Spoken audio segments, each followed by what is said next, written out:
Andrea, are you ready to head to the cookie jar and find out if the new Hannah Swensen was some baked deliciousness or maybe wasn't quite that good? It's like a day old pie. Well, let's dive in. Let's dive in. Let's dig in. All right. Well, this is Eric, This is Andrea and this is Hallmark Mysteries. and And more. so before we get going, I just want to say quickly tonight, we're obviously recording this early, but tonight Hannah Swensen's going to be on the Mystery Channel. Why? Why didn't they just simulcast? I don't understand the business obviously enough to understand these. Sure, it was Just numbers, right? Ratings, they want to know. I guess. That's And what well, I I guess they guess. did the whole Christmas in June. It's like it's like when they start putting out decorations for Christmas in August. Just too soon. Why do we need Christmas in June on Hallmark Mysteries? Just give us a mystery. I don't know. I mean, I don't need Christmas in July, But like Christmas period. in June. Sorry. I'm sorry. Or June, but like I'm not a big Christmas in July watcher typically. So myself, I don't usually dive into them. And obviously they're airing the unwrapping ones this year, which are not new. So I won't watch those. If I do, I'll watch the new ones. But for me, like in Minnesota, we have the four seasons. And so I like my summer to be my summer. So I don't need my July to be Christmas. I know, controversial. I'm sorry. No, I get you. I don't really watch them or like I don't watch all the old ones. I'll unless it's one I really like. But I don't binge the Christmas and I'll watch the new one and if the new one's not new, I'm out. Oh, Well, you ready to talk some Hannah and some Chad, yes. Andrea, Dolores? Pie, pie to die for. Hannah, I took this one off the app, so it's very short. Hannah must find the real killer after her mother becomes the main suspect, which is basically the premise of the movie anyway. So for myself, I went in like, lukewarm, excited for a new movie, but the last few Hannahs have been a little spotty, or the one that aired earlier this year. But it ended with a 4.5. So I really loved this one. I thought it was the best Hannah in several years. It was funny. The core group of characters were endearing. The plot was fun. I like the way that they went on a date, several dates. They had the reunion at the end. They threw in a play. You had dancing. We had French lessons. I mean, you name it. They threw so many things at us, which for me, I was entertained. It kept me going because there was something new every scene. Even like Chad having that fight scene in Hannah's kitchen with the cast iron pan that felt like a classic cartoon move. Like, what do you need? Let It, me give you it this reminded cast iron me pan. of Gourmet Detective when Oh, I was you know thinking like Looney Tunes. Henry Like, did it. But here you go. And so the one thing that I thought was kind of interesting is like, well, there's two things. Hannah got a little jumpy in the bakery, like after she saw or like that happened. And then she fainted at the end, which really to me seems a little out of character for how we've built up Hannah in the past. Like she was always this strong, unbothered person. And then all of a sudden now she's fainting and getting scared, which she has never shown in other movies. So that felt a little bit not quite in alignment with her character. And then the other question, this is a total Minnesotan question, since that's where they're supposed to be. But they had winter jackets on, Hannah and Andrea did. But the weather looks like it's fall, maybe spring, but it looks very fallish. And well, let me tell you, isn't fall or spring in Minnesota 12 degrees? no Minnesotan is wearing a winter jacket That's a once good the point. weather hits like 40 degrees. Like they're like, That's a good point. put it away. So to me, I'm like, oh, it doesn't quite match. You ditch those jackets as soon as you can and you don't take it out of the closet until it gets to be like 20 degrees. Then you're like, okay, fine, I'm giving in. Let me put it on. So minus that, I really enjoyed it. So those were my only things that I'm like, if I'm being nitpicky, we're kind of like a little off. What about you? I gave it a 4, but unlike you, I've I've been a fan of the Hallmark, or excuse me, the Hannah Swensen more than the Murder She Baked, and I think you like the Murder She Baked better than the Hannah Swensens. So I really liked it. but I don't know. It was four. It was really good. It was good, not great. It was fun seeing the whole family back together, like Andrea. I this is the one where I totally get why everyone is complaining about Andrea being gone. Because I think the other times Andrea's come back, she's kind of been there, but this was like full out Andrea, and so we got it. I was kind of bummed out about Michelle not being there, but the thing is, there's only so much screen time you can have, and so I think having like someone's always going to have to be odd man out kind of thing, just because otherwise we don't get to explore the red herrings, which I'll get to a little later. So I liked seeing the whole family together and Hannah's outfits. Like she normally, we've talked in the past, it was probably more with Sydney, but that was like always the thing that she just hated about Hannah was she just kind of dressed drabby. She was never whatever. But in this one, she had color. She was popping. She looked fantastic. This, by the way, June for Alison Sweeney is just a home run. When you look at Barcelona, how she was in Barcelona in this one, this is definitely Allie's month. And then Victor Webster, like I don't know if you noticed it, but when they were at the play the first time and they stand up to applaud, he is huge compared to literally everybody else. Massive man. So I don't know how he didn't just like why he needed the frying pan in that fight because he's a big dude. And I never I don't know, I guess I could look it up, but is Alison Sweeney small or is just Victor that big? I mean, he's tall. Like he's one of the tallest on Hallmark. Because I didn't think like I know Lacey is like really small person. I thought Alison Sweeney was kind of like the 5'6", sort of average height thing, and she just I was mean, he's dwarfed six by him. five. He's So 6'5". that's what the internet says. Oh my, yeah, So yeah. he looked 6'5" and broad. Yeah. So the other thing is, I liked that the sheriff in here, they actually had him be competent, like he was doing a real investigation. And so, they still had his playful, they still had some of the cozy with him and Dolores and like those sort of the flirty things. But, at the end of the day, he's like, hey, listen, I got to do my job. And so many times the sheriffs are always nincompoops, and sure, the sleuth solves it, but it wasn't because he was just being incompetent. So I really, liked that aspect of it, especially when the sheriff isn't the main, sidekick. It's kind of like with Andrew Walker kind of thing. But even him isn't the greatest detective because it's always Goldie solving it. I do think, though, for me, and why it was a four, not a little bit higher, I found a little bit of some pacing issues where I just wasn't connected. But here's what I'll say: It is you was give too me the slow. shocked look. Is I did watch it in two, like I had to break halfway through and then come back, and so I think that may have sort of thrown me off because you know how I always had said I like watching the mysteries on the app because then you don't get the commercials breaking it up. And so that may have been for me what threw it off. So, because it wasn't slow, but just like I say, that second half, maybe I had a little harder time getting back into it. Where do you go for the mystery? Well, one other note. I did not even realize that Norman wasn't in this until someone sent me a DM saying they missed him. And I'm like, I didn't even realize he wasn't Oh in this. yeah, I didn't miss him. Clearly, I like him, but I didn't miss him in this one just because we had so much. So that was interesting, just observation.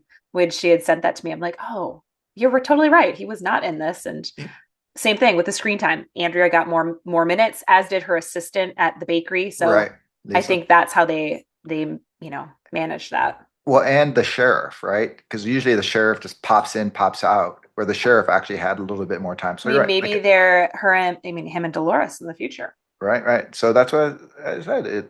You only have so many, whatever it is, 120 minutes. Got to do what you got. 124, I think, actually. But you got to do what you got to do. Tough decisions. Well, for the mystery itself, I solved it pretty early. As soon as they kind of introduced it, I was like, "Oh, that's the killer." And it at first, I'm like, "Oh, I'm wrong." I thought it was her nephew.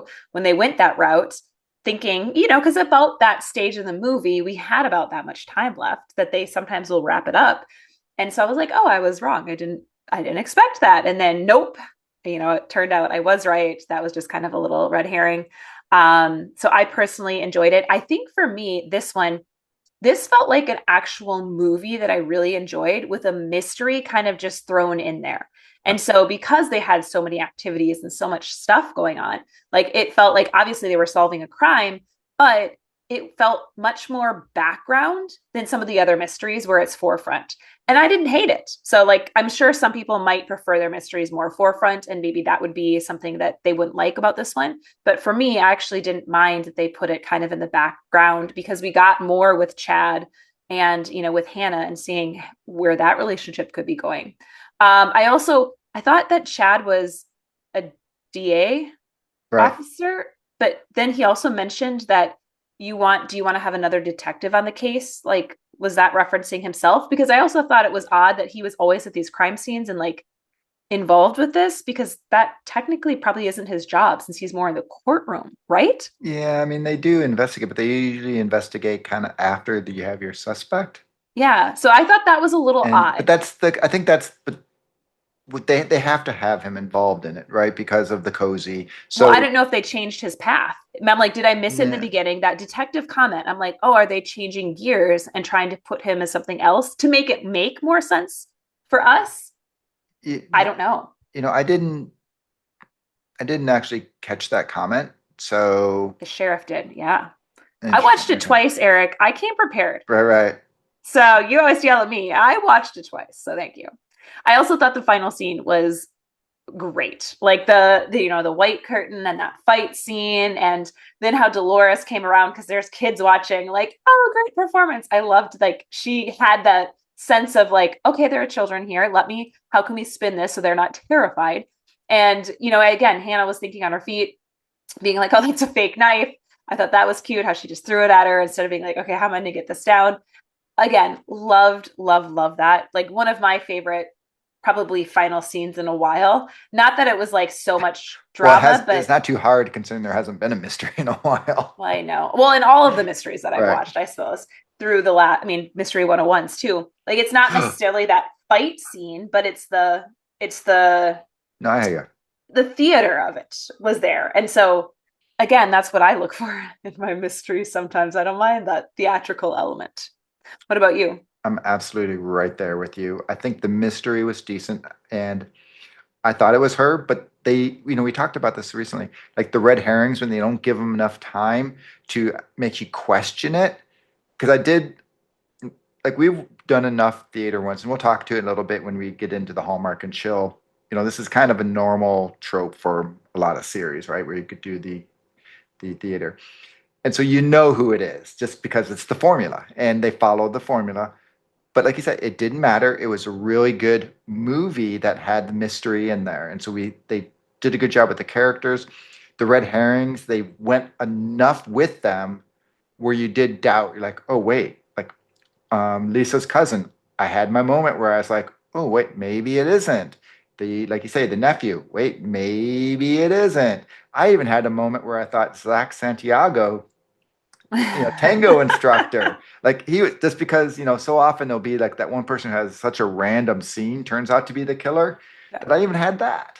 that's funny. So I thought it was really good. And I had with you too. That silhouette ending was so cool. So cool. Crystal Lowe, you nailed it. Yeah. That was awesome. Just what a great way to show and create that drama. The only thing I will say, I like the knife, I get you, but she seemed like she was stunned. Like I didn't understand why she was so stunned by the knife. To get it, like right, Let me it tell you, my 2-year-old at the library yesterday, oh gosh, he picked up a fake knife and it looked like it was like a huge blade and it was like a kitchen play area. And he starts running around the library with this fake knife.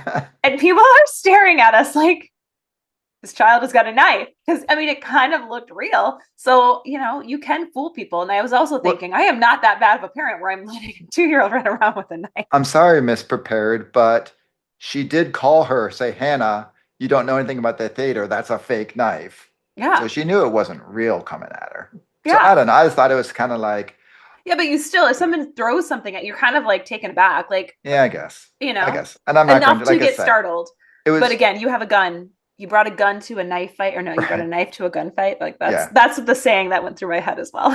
And like I say, it doesn't matter. We have to let certain things slide. It's a Yeah. Hallmark cozy, right? It's fun. And like you say, it was a great action-packed ending. And I have to say to Allison's one again, June is Allison Sweeney month. She's active. I don't know if she has stunt doubles, like how much they're coming in, because she seems pretty active in her stuff. And I thought she was absolutely fantastic.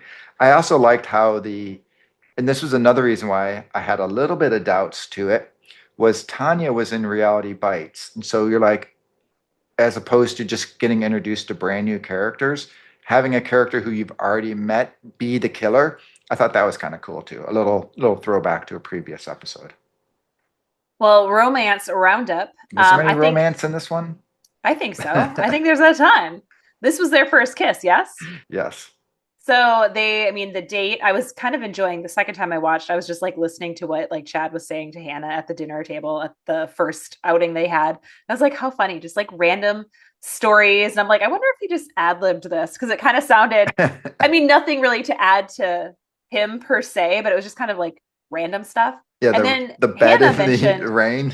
she went to college in Minneapolis, and I want to ask her what college, because there's really only Augsburg or the University of Minnesota or a community college. Like you don't nobody says I went to college in Minneapolis. That's just not something people say. Like they say I went to the U or Right. Augsburg. There's the only other St. Paul where I live. That's where all the colleges are. There's not many in Minneapolis. So You're I was kind testing my brain because I'm 99% sure she talks about going to college in the books, and I just don't remember, but it may have been either University of Minnesota or a fictitious of college, yeah. one. That I would be my don't guess. remember, but she definitely does talk about it in the books. Yeah, it would probably be a fictitious or a community college. There are a couple community colleges, so Because remember, she met she was dating the oh guy yeah, who the got killed. professor. Yeah. I liked him too. And then of course Dolores and the sheriff. I thought that was kind of fun. We haven't really seen I don't think we've noticed or had that played up in any previous movie. So I that don't was kind of remember it. fun to be like, oh, is this a new angle that we're gonna go? So I'm looking forward to seeing hopefully there are more movies because who knows at this point. Who Uh, knows? yeah. I have there too. I thought it was fun seeing Dolores and the sheriff hit it off. But I mean, come on. Ellie and Victor, they have so much like just passion chemistry, right? You can talk about Travis and Amy, they have good chemistry because they get along. You can talk, I know, but we've talked about Henry and Maggie, who I think have they great chemistry, but they don't even have this. I mean, this is like Detective Derek and Angie from the Private Eyes, right? I find those two just Interesting. hot when they're together. Like the way I when he don't pick kissed that her, up he from just these like two. the little No. touch of her hair, he pulled it aside. Uh-uh. Oh no! And then I'll No. go back to wedding veils Yeah, when no. they're together. They That's so funny that I don't pick up that chemistry. I mean, I it's good, it's decent, but it's not, no, they smolder. nothing like They Amore smolder. Villa if you watched the new Hallmark. I don't know if you did. I haven't seen it yet. No. That was chemistry. All right. Well, this Ellie and Victor smolder when they are on screen together. Well, character corner. I was debating, and I think I'm just going to land on Dolores. I think that she really shined in this movie. The face mask scene where the sheriff comes in and she's like trying to hide her face. That was super cute.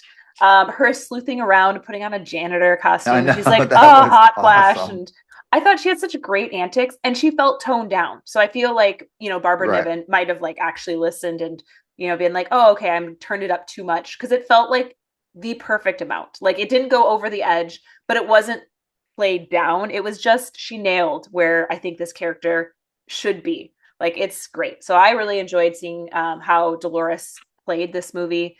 Obviously, she was a big part of it, and I thought she shined. So I'm going a little bit out of the box here, and I am giving the character corner not to an actor, but to or Kelsey Barron, who is the costume designer for this, because I thought Hannah, like I said, she looked so good in this that striped sweater she wore, the blue sweater she had on at the cookie jar, and then I'm like, okay, she's going to do blues, but then she had this pink on a little bit later. She looks so good.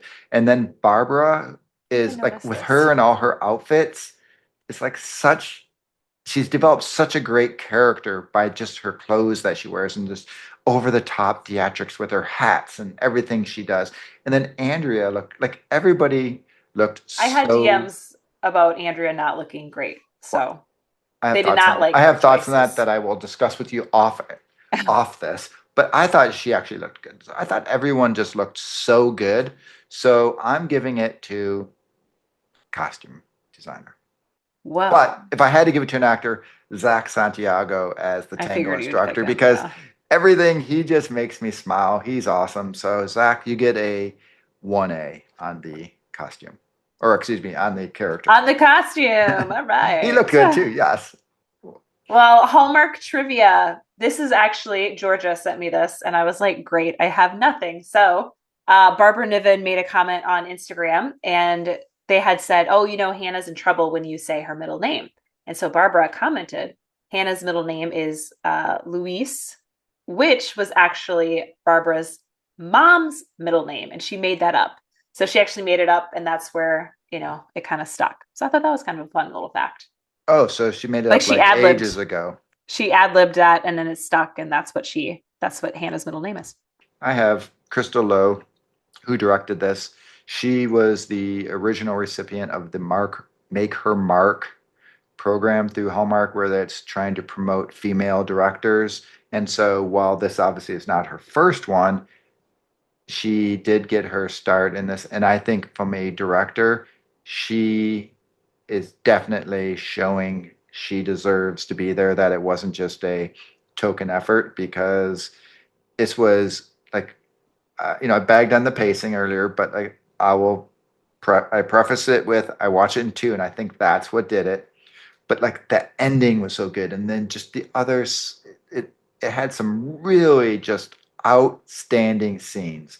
And you can take the words and on from the page and all that direction, but then you got to make it a reality. And it's got to be hard if you think about it because it's the role reversal, right? Think she's on Signed, Sealed, Delivered.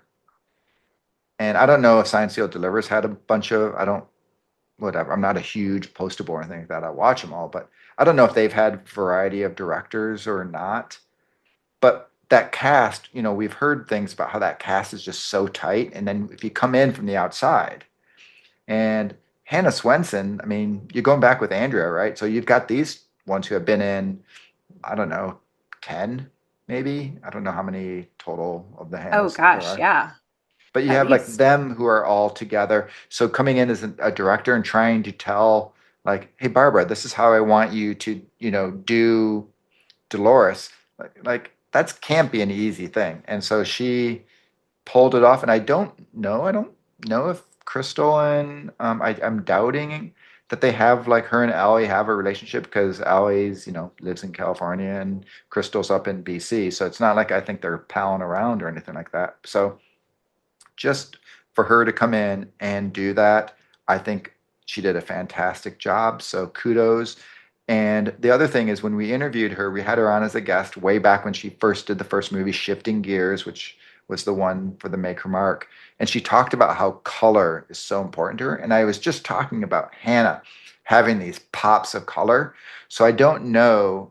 I'll have to, do some investigating to find out if that was from director or if that was from costume designer who said, I want these colors in there. So either way, as you know, I thought it was fantastic. So kudos to everyone involved. Well, Hallmark and Chill, what would we recommend that would be similar to Is there a this? murder she wrote? Season 1, episode 2. Ooh, Now, true episode 2, not the two-parter. So episode 1 uh, is in two parts. So right, this is right. episode 2. It's called Birds of a Feather. Now, let me tell you, Murder She Wrote aired in 1984. And when I read you this description, can I just say how ahead of the times freaking Angela Lansbury is? Like, love her. Jessica's niece, Victoria, is horrified when her husband, Howard, is arrested following the gunshot of San Francisco drag club owner, Al Drake. And they did drag. They were at a drag club. That is where this episode took place. I mean, again, like ahead of the time, right now, if you plopped this episode today, it would be so controversial. And here we go out and air it in 1984. And I don't know. I mean, maybe there was some controversy, but nothing like it would probably be today. So I love that, like, again, ahead of our time that this aired. And again, it's similar to the stage atmosphere. It's the small town. Well, it's San Francisco, but it's like the small town. Well, just in St. Paul, there's pockets. You got your neighborhood pockets. So that people, they have their pocket of people who come. And I actually enjoy this one. Again, it's early, so I would still keep going if you're still trying to get into Murder, She Wrote. Give it a season or two.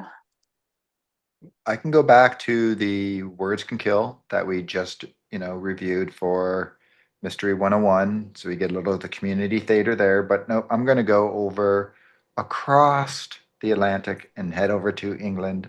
Shakespeare and Hathaway, have you started? No. Well, when you get to episode 6, you're going to get a little bit of that going in Exit Pursued by a Bear, where you go ahead and you get the whole play thing going on with that and solving it. So we get some of that. And then there's a new series that I've started on BritBox called Death Valley. Not sure.